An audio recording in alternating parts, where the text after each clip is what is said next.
Hello BookTube, I have a manga haul today. I received a package from Book People, the great independent bookstore in Austin, Texas. I have for the last few years been placing my pre-orders for forthcoming volumes of manga of the series that I've been following with them. And today I received two of those pre-orders for April. Originally, I think the one of the booksellers' plans was to group all of the pre-orders I put in for April together and send the books when the final April release came out, which would have been April 30th, with Eden Zero Volume 28, I believe. But I got the first two in today because they just collected these two instead of all three. Anyway, so I got first, and this came out at the beginning of the month, Demons of the Shadow Realm Volume 4 by Hiromu Arakawa. So Demons of the Shadow Realm is Arakawa's latest series. She is most famous for her series Full Metal Alchemist. In Demons of the Shadow Realm, a young man named Yuru is he lives in a village hidden away from the rest of the world. He is one of a pair of twins alongside his sister Asa, and these twins have special abilities that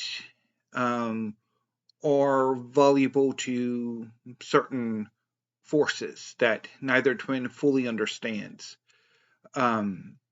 Yuru's sister Asa has been for all of her life imprisoned, and their parents have disappeared.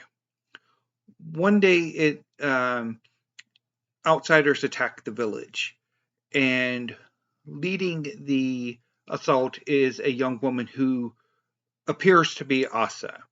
And she claims that she is Asa, that the Asa in the prison cell is in actual fact an imposter, and that Asa and her parents escaped the village years ago, and that the parents have since disappeared. After the assault on the village, Yuru, alongside two guardian demons that inhabited statues in the village, leave the village and go into contemporary Japan, where they are aided by a clan of, I guess you can call it, traders who basically bring in goods for the village and know the ways to get to the village. Eventually, Yuru comes into conflict with the people who have taken in Asa, and once the misunderstandings have been sorted out, they come to an agreement. And that's largely where Volume 3 ended. So I'm looking forward to seeing where Volume 4 takes the series. And I might actually go ahead and reread the first three volumes as well, because it's been a while since the third volume came out. Although it won't be nearly as long as Volume 20 is for Tolipan Hanako-kun, which I will get to when Volume 20 finally comes out. Anyway, and the volume that came out this week is Jujutsu Kaisen Volume 22 by Gege Akutami. So Jujutsu Kaisen is a series set in contemporary Japan. It's about a young man named Yuji Itadori who as a high school student, he joins his school's occult club. One day, his fellow members discover a rotten finger. This finger belonged to an evil sorcerer named Sukuna. One day, A cursed spirit, entity formed by negative emotions, attacks the skull, looking for that finger. Um, a young trainee Jujutsu sorcerer named Megumi intervenes and engages the cursed spirit. However, Megumi is on the losing end of the conflict when Yuji takes the unorthodox step of eating that rotten finger. And in this act of consumption, Yuji becomes possessed by Sukuna. And this allows the Sukuna possessed Yuji to defeat the cursed spirit.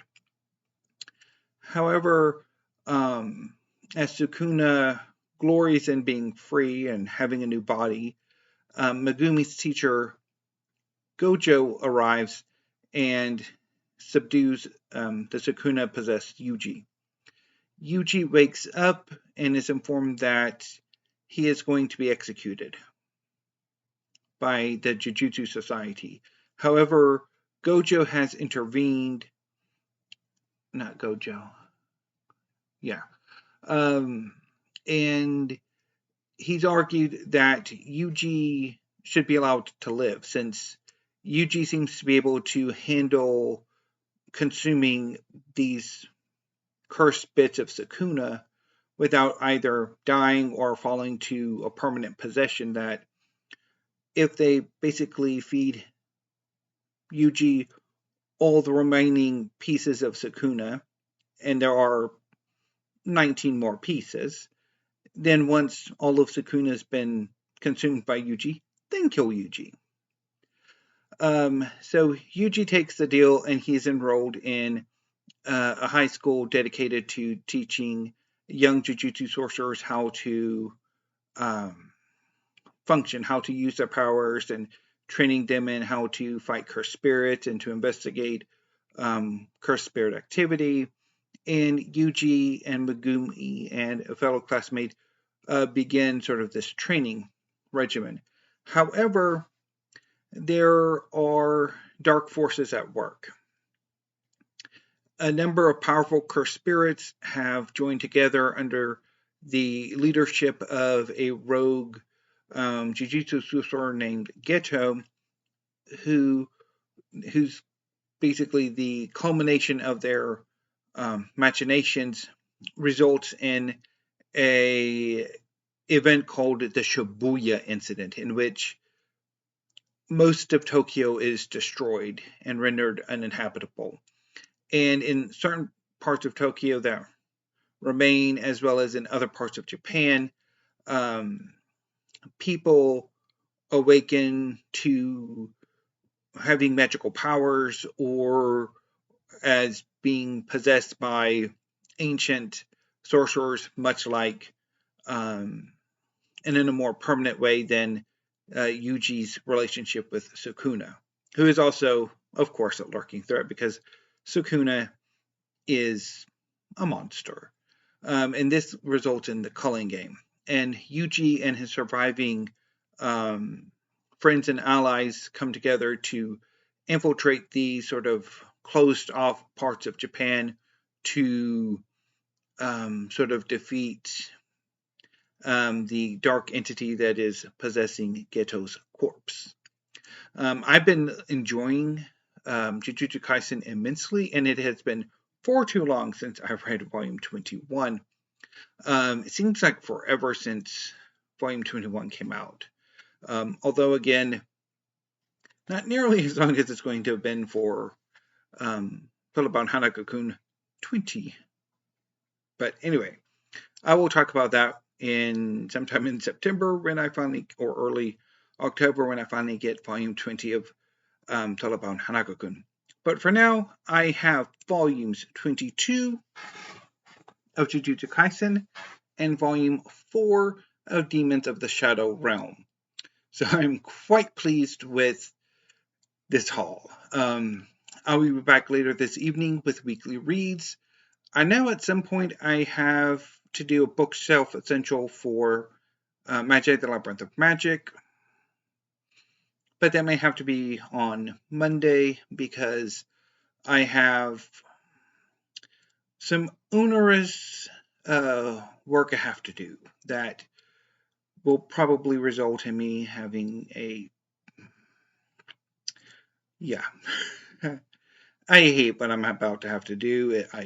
It always frustrates me to no end, but here's hoping this time around the results will be different.